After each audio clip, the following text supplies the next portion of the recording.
Okay, look, so I just got home from taking my daughter to her mother's house. But this amazing thing happened to me earlier, and I just have to share it. So I went to my local Ford dealership to get some spark plugs for my '08 Focus. So I walked into the parts department, and there was a guy on his cell phone. So I automatically went into my YouTube spiel to get him to subscribe to the channel. And sorry if this is going to be all over the place, but I mean, this is, like I said, this is just amazing to me, and I just have to share it. So I was going into my little elevator speech to get him to subscribe to the channel. Well, anyway, these two other guys came from the back, and so I started over and started telling them. One of the guys, he dapped me up, and he was like, "Man, I appreciate it, and you're the first guy I subscribed to." So I was like, "Oh, yeah, that's, you know what I'm saying, that's pretty cool." But anyway, so I got the spark plugs and I went to the cashier. There was a guy there. It was a black guy. He was tall. He was in a pink polo, and he had a cowboy hat with a Ford in him. And I was like, "Man, nice hat." And the guy was like, "Man, he's like, I like your attitude." And he shook my hand. I was like, "What do you mean?" He was like, "He was over there talking good talk about God and,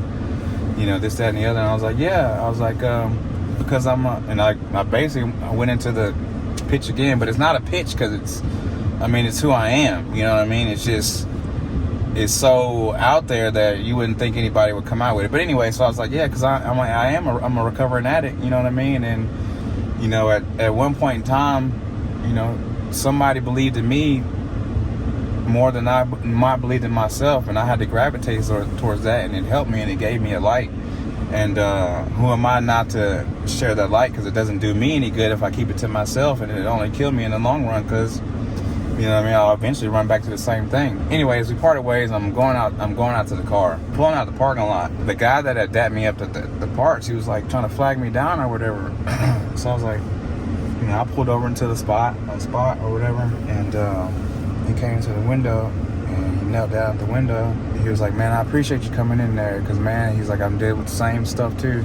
He's like, "I'm an addict, but I've been hiding." He's like, "Could you do me a favor and pray with me?" It blew me away. Like, I've never had anybody ask me that recently that I can remember. You know what I mean? Forgive me, Lord, forgive me if it has been, but I don't think it ever has. It took me by surprise. Like, I didn't know what. Of course, I obliged the dude. You know what I mean? Like, why not? Like, this is like the purpose of the channel. This is the light that I'm trying to spread. You know what I mean? This is the agenda that I'm trying to push as far as, you know what I mean, my faith and where it's gotten me and how I operate on a day-to-day basis. But like I said, I couldn't find, I was praying with the gentleman, and I was fumbling over my words because I didn't know what to say. Because like I said, I don't think I ever have. Got finished praying with the gentleman, and we were having a conversation about how I was speaking my truth. And I was like, "Yeah, dude, you just have to.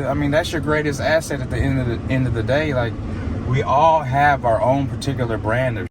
You know what I mean? Like, hiding it doesn't do anything. You might as well, like, your best bet is to, you know what I mean? Like, hey, instead of allowing you to erode at you throughout time, that's what brings us together more than it would ever separate us. Outside of the obvious, I just thought that was amazing. Thank God that I'm able to, and that's all I really ask for when I do pray, is just to understand life, people, everything, and to be put in a position to help somebody. Like, there's nothing else to achieve or nothing else to want or to ask for, like, to me anyways. But, you know, to be put in that position or to be in that situation further reiterates or reinforces in my mind that I'm doing with this channel, I'm doing not only God's work, the Lord's work, or I'm on my path, or, you know what I mean? It's just the little things, you know.